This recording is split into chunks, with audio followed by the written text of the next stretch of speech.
it appears that the circle will hard commit to the island. Very slim chance for it to be ending up in between the river. Those are the best circles, by the way. I hate it. You hate it. I love to watch it. I like to see challenges and bigger challenges. Luxy gets dropped from the buggy, and Frankie goes ahead to take him down for first blood and is due to claim that first point. Just when we were talking about D-Xavier, they're just here to prove me wrong. First Handhawk, now D-Xavier. What else can I be wrong at?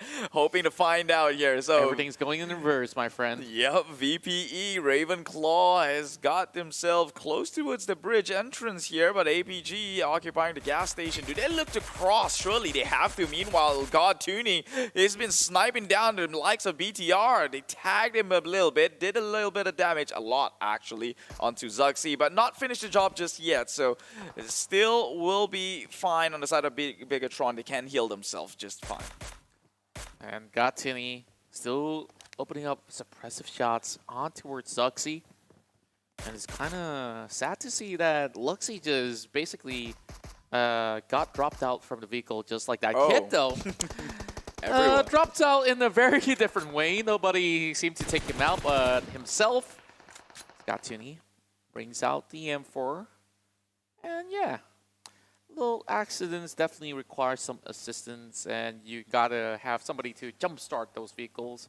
But you got Jumper out there, both actually tanking the blue zone. Wait, they're all running out of resources. He's only down to bandages. I don't think that kid could survive. You just leave him alone, then I guess he's done for. Funny enough, this happens to a lot of Malaysian teams. I don't know. It shouldn't happen. Right? It's phase 2, guys. Why do they not have enough mats? I wonder. I really do wonder. Yeah. It's weird. Geek Fam held that title, and now you were telling me, if you were telling me that they tried to book the circle as soon as possible, coming from 70, I get it. But they've been lurking around there. They've been taking their time to loot, and they didn't find anything. It's either pure bad luck that you don't have those resources, or you're just basically... It's got to make a different segue. Or should I just say a different turn? Easily said, huh? Yeah, no, it's up to us to come up with fancy words. You know? It makes us think like we know what's going on. Yeah, so Geek Fam... But I know what's going on here. Yeah, it's a huge fight apparently.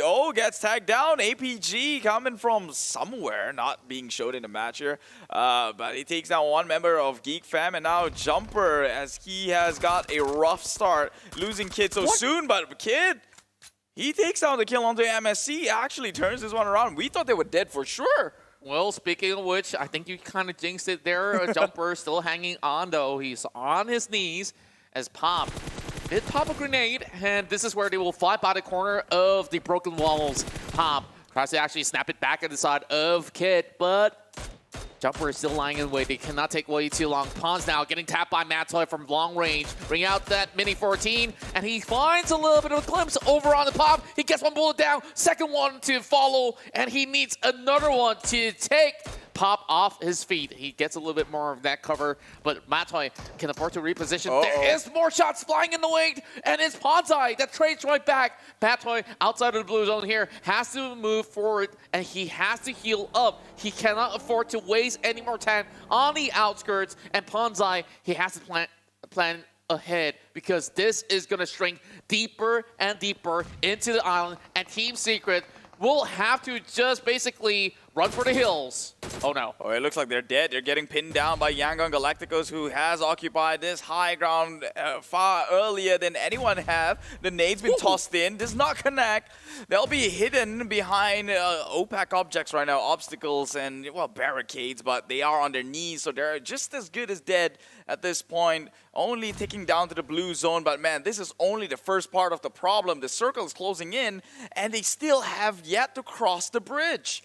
All right, if you were to be Yangon Galacticos here, Eastern Bridge, so taking a U-turn isn't exactly viable. Matoy now, the sole surviving member who's currently in the water, and they're following Plan B, as I said.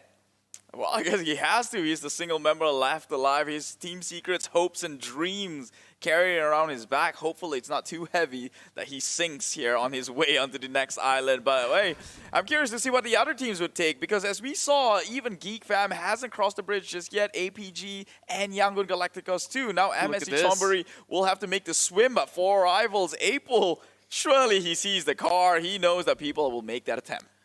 But the problem is he doesn't really know who else is up above him. But Vampire Esports, they heard and they smell blood. They take down MELA. It's an easy deletion with basically a goon squad running at them. Now, going back to the side of Vampire Esports, they will still lose 2 stops though. GodTunny coming in with the tabs from long range by the hangar. And I just love it. The Infinity, they are so proactive and they have all eyes in the Sri Lanka military base. But they will have to budge off to move into the western sector, where you have 2 hills that divides this highway. So this is getting trickier and trickier, and honestly, it's hard to tell. Whoever currently playing in the battlefield, it doesn't seem like anybody has a clear lead. Yeah, but on papers, it should have been Infinity since they had first movers advantage. But yeah, Vampire Esports take down one of their members. Now that evens the odds, I guess, a little bit. RRQ Ryu, though, also one of those teams that has a huge reputation behind their back, currently shooting against VGM. It's Porsche within the vicinity. I don't want to see this car starts revving really soon, because we know that they have the people with car names in Vietnam seems to be like stars. That's in their right. place. They just love to go fast and furious, and you know, they're a bunch of family that always sticks together. Family. Yeah. Got the reference there. I see what you did there. Meanwhile, in the water, swimming right across and right next to each other, it's 4 rivals and MSC. You want to? Is that a good idea to be swimming with sharks? Damn, that's a good one. You definitely don't want to swim around with pond's eye around, but this is an ocean instead of a pond. Team Secret, first team to fall out, and a drive-by comes in. My oh my, 20, yes, is basically just trying to eliminate people off with the cars, but it's going to be Zero with the points alongside with ONix. Man, that looks way too casual.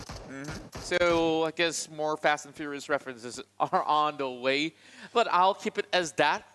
Well, YG, they try to continue with this dominance as they have found their way into the island. This is an open playing ground for many, and Ponzai gets taken off by Geek Fam, and basically they have shut down the shark as they sink down the sea.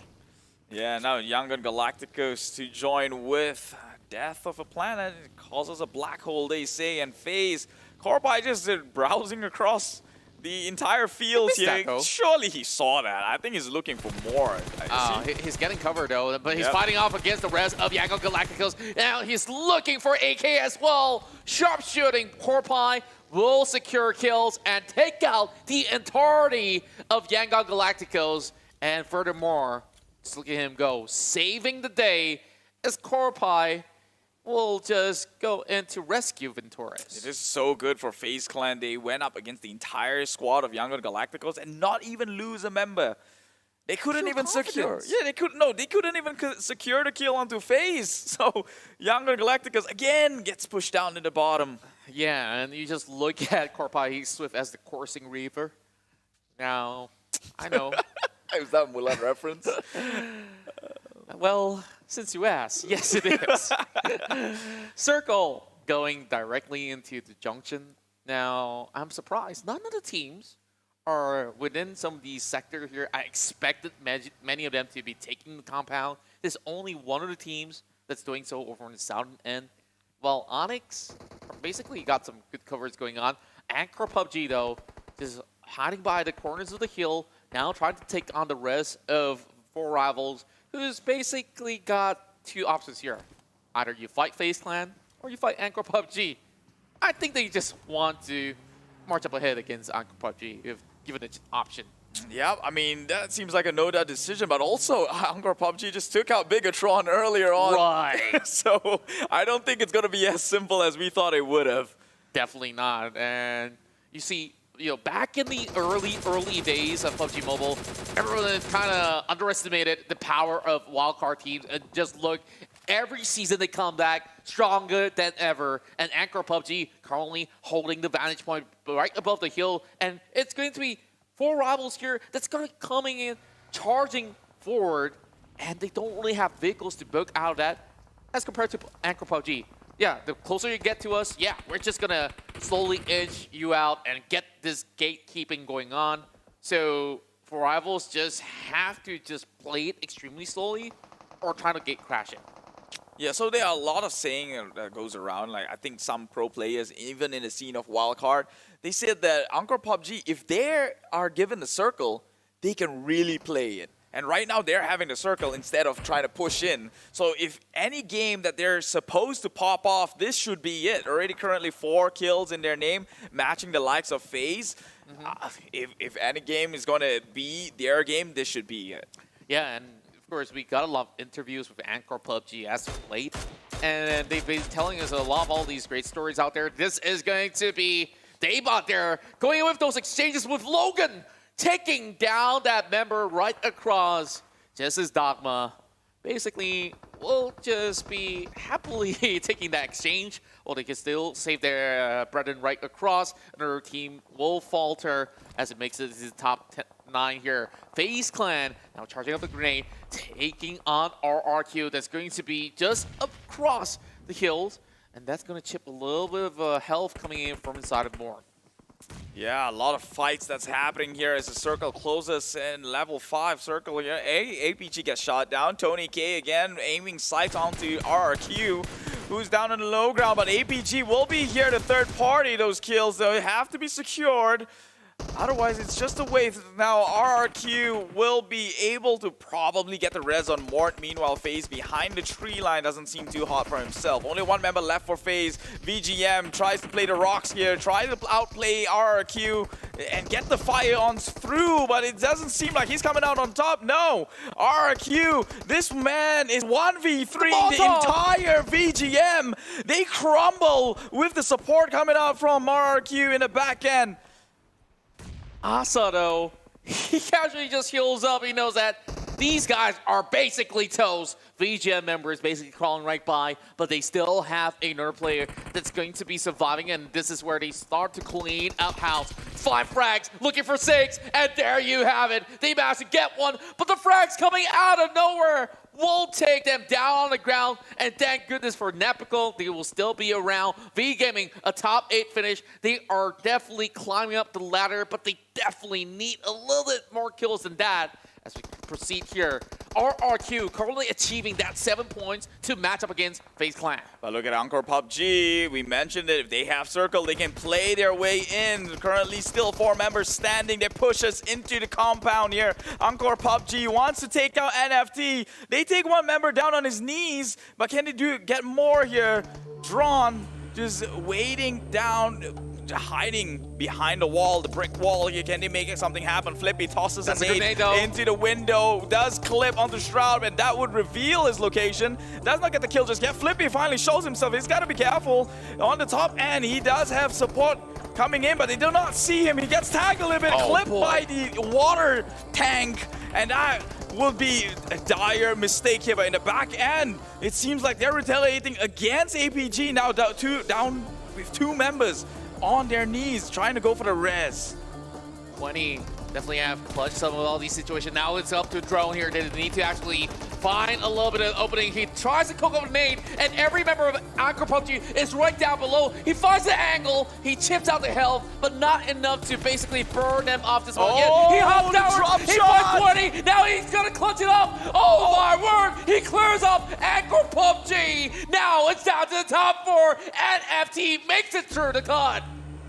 Great attempt by Anchor PUBG, though, securing themselves 7 kills under their name. So they just tied it up in terms of kill for RRQ and FaZe at the very least. So some signs of life going on their way, but RRQ still well endowed here, playing the fields. It seems like they might just lose Asa being in such an open area, but Infinity two members, they can do a lot of damage. Hiding behind smokes, but all the Molotovs, all the throwables going on their way. Asa killed that clip though. Oh, he's going to burn his way down, but no. Yeah, it's very, very close. There you go.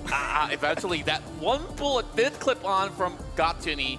It's basically 2 Thai region teams versus 2 Indonesian teams. Yeah. Now let's set this one up for that finale that we've been waiting for. Nepoco, he does restock from the body of his fallen ally, but here comes the push. Infinity wants this kill, and they will eventually get it. Here comes Molotov, and it's not needed. Jebs, he's stolen away. Yeah, he got shot in the back. It seems that Infinity tried to go and capitalize the moment, but got stolen in place by ONix Esports, who still have all members remaining on their end and a circle to play around with. Now, Infinity, they have to push in. So, ONix, they have every advantage in the world, including a compound. Yeah. I'm not too sure how would Krone actually play this one now. He is basically a solo unit. Now the shots that are being fired from the compound has alerted not only members of the side of ONix, but also Infinity, who's basically up the hill. Now look at Senbei. He's coming up with a really huge flank. He sees GodTunny. He will hunt out for him. And only half of it actually connect. He will switch it up, and the UMP will bring him down. Yeah, he nearly wasted his opportunity there. He missed a couple of shots. That could have been a bullet going his way, and that would have ended his sneak attack here. But now Infinity, only one member remaining. It seems that someone's pushing into compound, and it's not Infinity. Infinity, NiciL though, finds the guy lurking around, but it's NFT that's keeping them at bay. One member up against the 3, but he's spreading them down by the staircase. They will opt out with the numbers though, so that goes the way of ONix with now still at least 3 members against the 1 of Infinity. It's NiciL trying to drive his way right behind covers here. It's the tree line. C-Sky's on his knees. ONix, they're losing members one after another. It is very doable. 2 versus 1. Knowing that 1 is inside a compound, there's very limited angles that they can actually work with. But look at the vehicle. It's smoking up. If NiciL sticks too close, they can just basically come in to burn it up. But the grenade connects, and it does chunk out some of these health coming out of NiciL. They should be able to go in for the revive, and if this one comes off, it basically is a 3 versus 1 in favor of ONix to be able to basically pincer him out of the play zone. Oh, blows up the vehicular that brought him there. That is one heck of a Trojan horse. ONix, they do it, taking home their winner chicken dinner in map number 2.